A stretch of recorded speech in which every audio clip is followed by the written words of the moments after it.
அனைவருக்கும் வணக்கம். இன்றைக்கி நான் படிக்க போகிற புத்தகம் சுஜாதா அவர்களின் குரல். இந்த மாதிரி நிறைய கதைகள் தெரிஞ்சுக்க மறக்காமல் நூல்வாசம் சேனலை சப்ஸ்கிரைப் பண்ணிக்கோங்க. வாங்க கதைக்குள்ளே போகலாம். 1000 ரூபாய் நோட்டு தரலாமா மேடம்? கொடுங்க, என்ன அப்படியே கொண்டு போய் கட்ட போகிறேன். எண்ணி பார்த்துக்கங்க மேடம். 30 புத்தம் புதிய 1000 ரூபாய் நோட்டுக்களை எண்ணும்போது விரல் துருதுருவென்றது. கைப்பையில் பத்திரமாக போட்டுக்கொண்டு அதன் ஜிப்பை மூடி அந்த பையை மற்றொரு ரெக்ஸின் பேக்கில் போட்டுக்கொண்டு அதை தோளில் மாட்டிக்கொண்டு கூடுதல் பத்திரமாக முழங்கையால் உடம்போடு அதை அழுத்திக்கொண்டு வங்கியின் வாசலில் வந்தாள் காயத்ரி.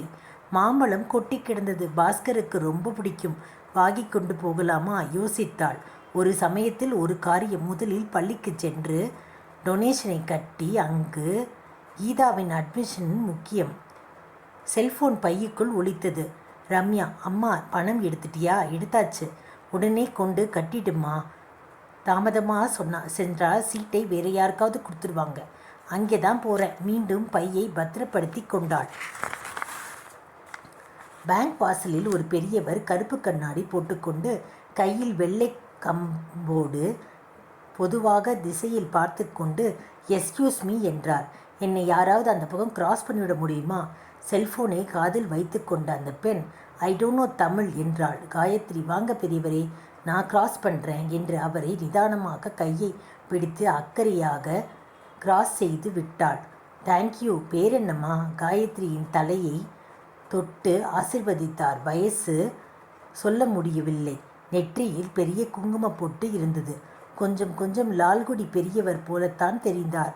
ஒரு ஆட்டோவை நிறுத்தி ஏற்றி வைத்தாள். பார்த்து அழைச்சிட்டு போப்பா. கண் தெரியாதவர். அவரை அன்போடு வழியனுப்பி பின்புதான் பர்ஸை காணும் என்பதை உணர்ந்தாள். 30,000 ரூபாய் பணம், செல்போன், வீட்டுச்சாவி, கிரெடிட் கார்டு. வயிற்றில் பள்ளம் விழுந்தது. மேலும் கீழும் பார்த்தாள். சென்னை அவள் நிலையை நின்று விசாரிக்காமல் சுறுசுறுப்பாக ஏங்கிக் கொண்டிருந்தது. கச்சேரி ரோட்டு காவல் நிலையத்தில் பாஸ்கரை கூப்பிட்டாள். சார் மீட்டிங்கில் இருக்கார் மேடம்.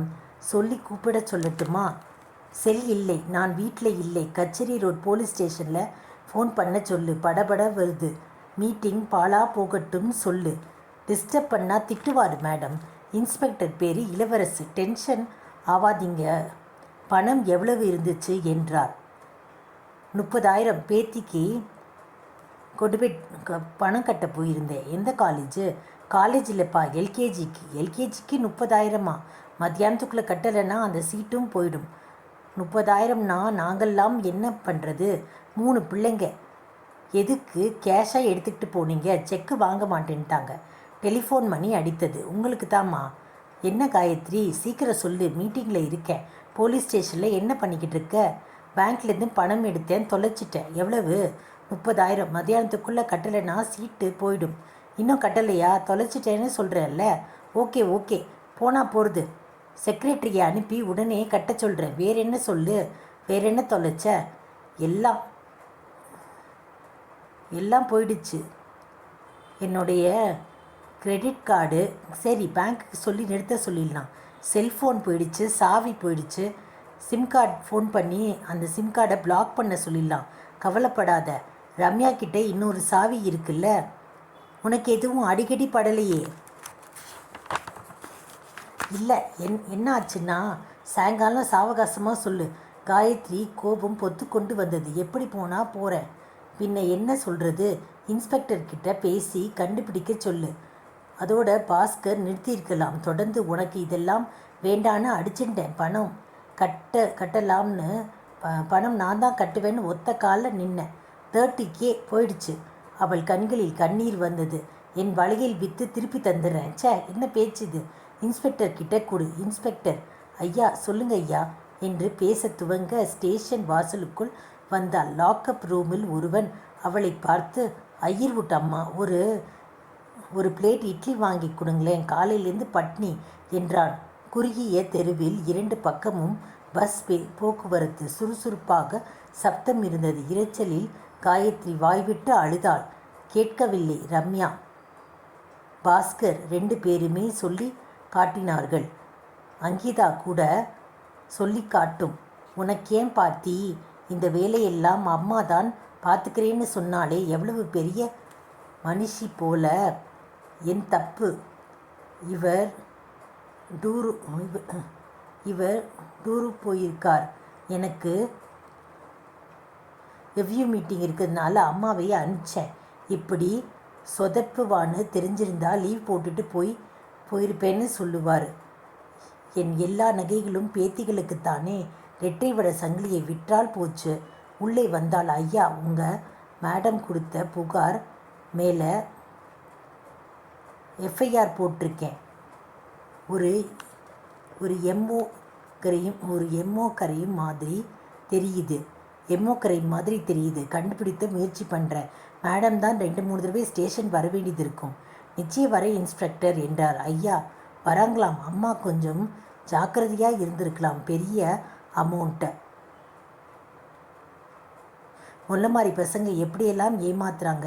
கண்ணு தெரியாத மாதிரி நடிச்சு காயத்ரிக்கு உள்ளுக்குள் மறுபடியும் அழுகை பீறிட்டது. இன்ஸ்பெக்டர் கொண்டு வந்த வெந்நீர் காப்பியை சுகமாக இருந்தது.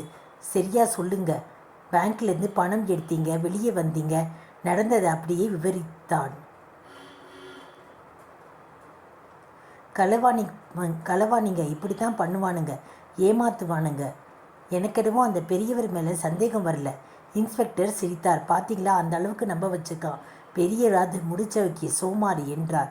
கருப்பு கண்ணாடி, கையில் வெள்ளையா கம்பு, கதர் ஜிப்பா, தாடி. அவரை பார்த்தா என்னால் அடையாளம் சொல்ல முடியும். எல்லாம் பொய்மா. கண்ணாடி போய், தாடி போய். இந்நேரத்துக்கு வேறு ஆளாக மாறி இருப்பான். இப்படி ஒரு கோஷ்டி அலையிறதா இந்த ஏரியாவில். இன்னொரு நாளைக்கு இன்னொரு வேஷம்.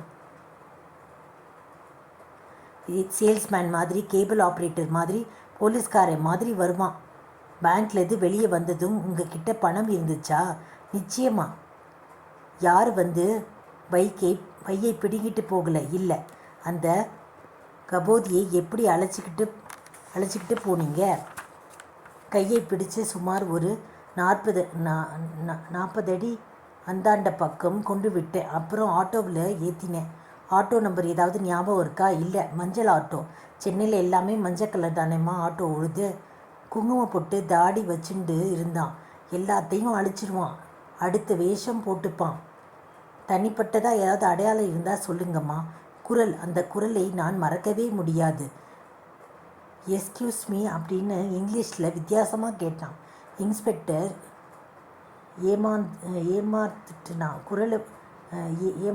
ஏமாத்திட்டான்.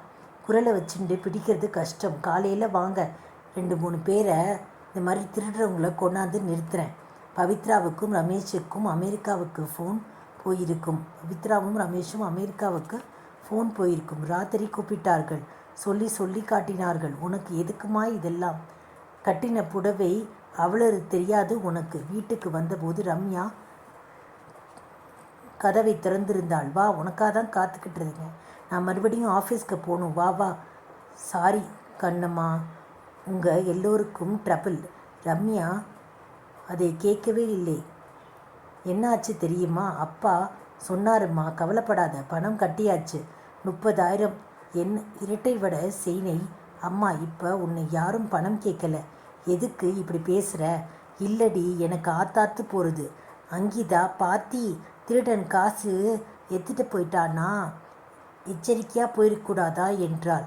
எச்சரிக்கை எங்கடி செல்லம், இந்த வார்த்தையெல்லாம் கற்றுக்கிற என்று கொஞ்சினாள். அம்மாடி, பெரிய மனுஷி, உனக்காக பாட்டி எத்தனை கஷ்டப்பட்டிருக்கா. தேங்க்யூ சொல்லு.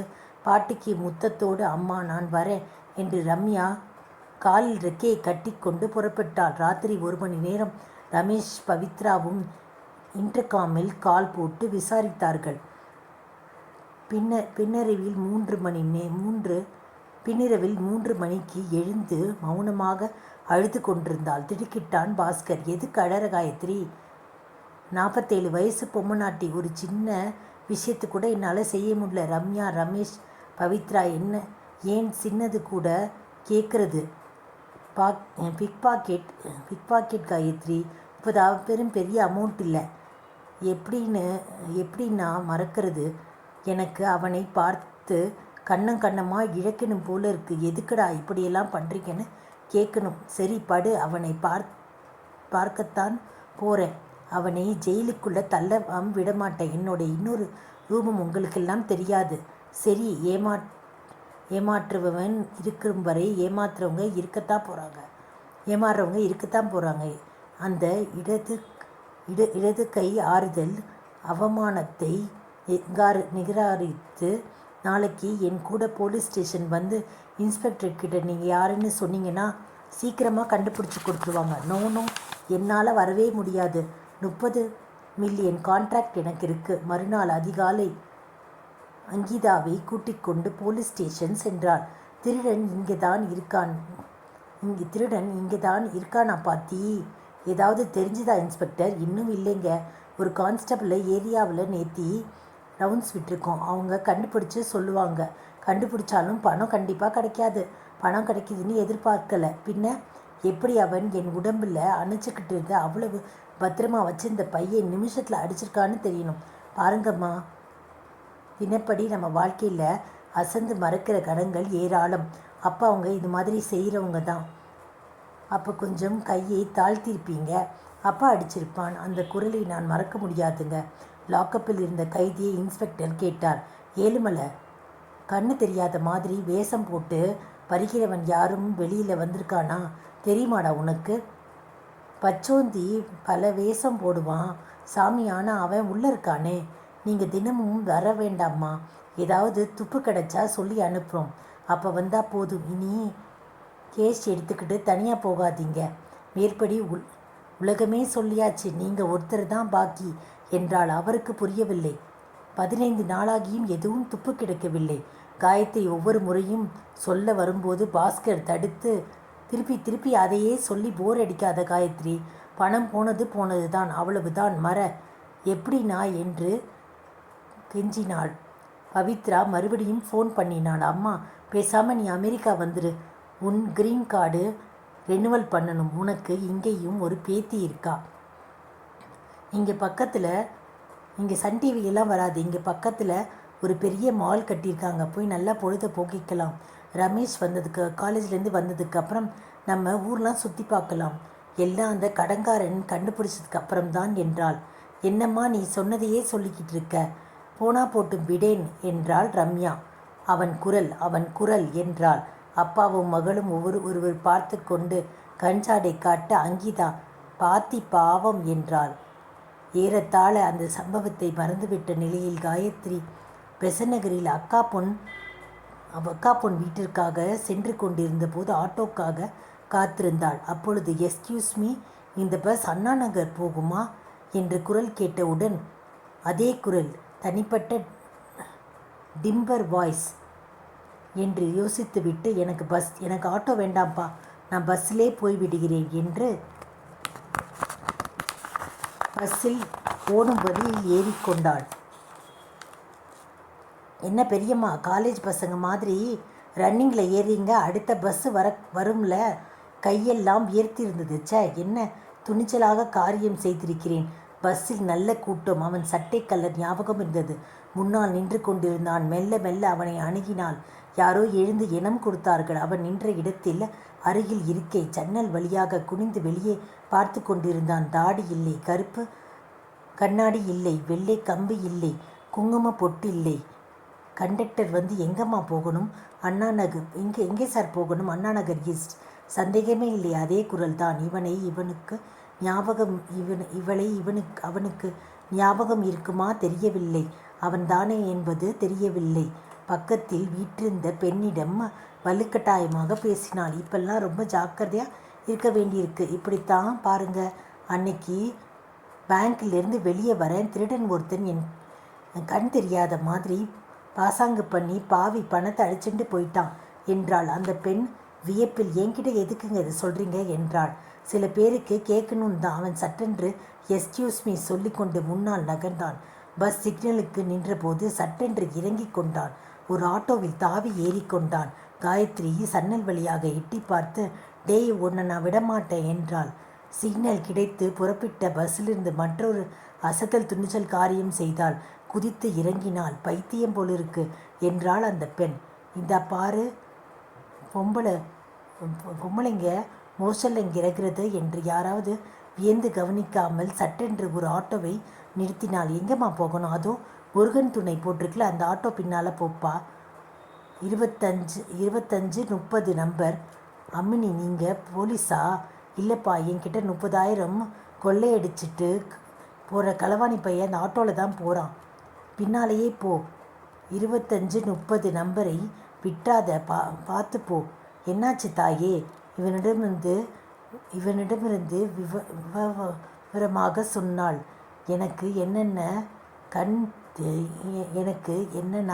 கண் தெரியாத மாதிரி நடித்து ஏமாத்தினான் பாரு, அதான் ரொம்ப வருத்தம். எங்கள் அப்பா கடைசி 15 வருஷம் கண்ணு தெரியாமல் வாழ்ந்தவர். பெரிய சாக்ரட்டிஸ் மகன், ஆட்டோக்காரன். இப்படித்தான் நானும் ஏமாந்திருக்கேன். ஒரு ஃபாரின்காரர் மீனம்பாக்கம், நுங்கம்பாக்கம், ஐனாவரம், மயிலாப்பூர், மவுண்ட் ரோடு, தங்கச்சிலை நாள் பூரா சுற்றிட்டு பணம் கொடுக்காம போயிட்டான். அவன் மட்டும் என் கையில் கிடச்சான், அவனை விடவே மாட்டேன். நான் ஆட்டோவை மிதித்து முன்னாடி போய் நின்றுவாம்மா. வேண்டாம், ஓடிடுமா. எங்கே போய் நிற்கிறான்னு பார்த்துட்டு போலீஸ்க்கு அட்ரஸ் சொல்லணும். கில்லாடி நீங்கள். பணம் தொலைச்சதுக்கப்புறம் வந்த ஞானம்பா.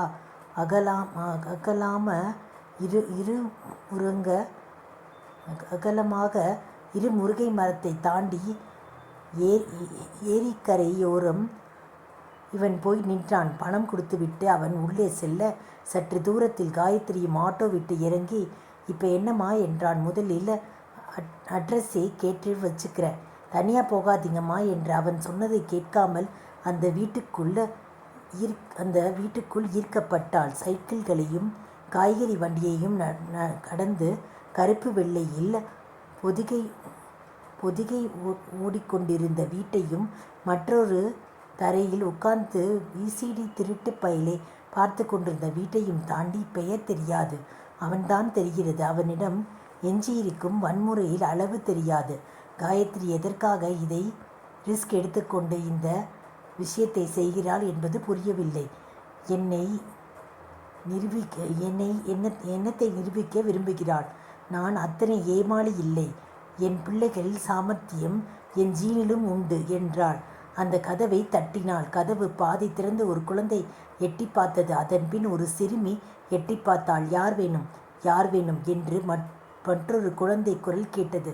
உடனே அப்பா இல்லை என்று பழக்கப்பட்ட பேரால் உள்ளே காயத்ரி அவ்விடத்தில் அலங்கோலத்தை பார்த்தாள். கந்தல் கோலமாக ஒரு பாய் தரையில் கறந்தது. மூத்திரத்தை ஒரு குழந்தை தட்டி கொண்டிருந்தது. இடுப்பில் குழந்தையுடன் அந்த பெண் கர்ப்பமாக இருந்தாள். அதன் பின் அவன் தோன்றினான். ஒரு கிழவி அவன் கழுத்தில் தொங்கிக் கொண்டு இருந்தாள். அவனை கயிற்றில் கட்டி வைத்தாள். அன்னைக்கு பேங்க்ல, ஆமாங்கம்மா, அது நான் தாங்க என்றான். Very good. ஷெர்லாக் ஹோம்ஸ் மாதிரி காயத்ரி கண்டுபிடிச்சிட்டியே. அந்த அட்ரஸை கொடு, போலீஸ்க்கு போய் சொல்லுவோம். இல்லை, சொல்ல போகிறதில்லை. என்னது? 4 குழந்தை, வயிற்றில் 1, கை கால் விளங்காத வயசான அம்மா ஆட்டுக்குட்டி மாதிரி தூக்கி அலைஞ்சிக்கிட்டு இருக்கான். இவன் கொள்ளையடிச்சது பரவாயில்லைன்னு தோணுது. What you mean? திருட்டு தானே. 2.5 வயசு குழந்தைக்கு 30,000 அட்மிஷன் வாங்கிறது கூட திருட்டுத்தான் என்றாள். இவ்வளவு நேரம் கேட்ட அனைவருக்கும் நன்றி.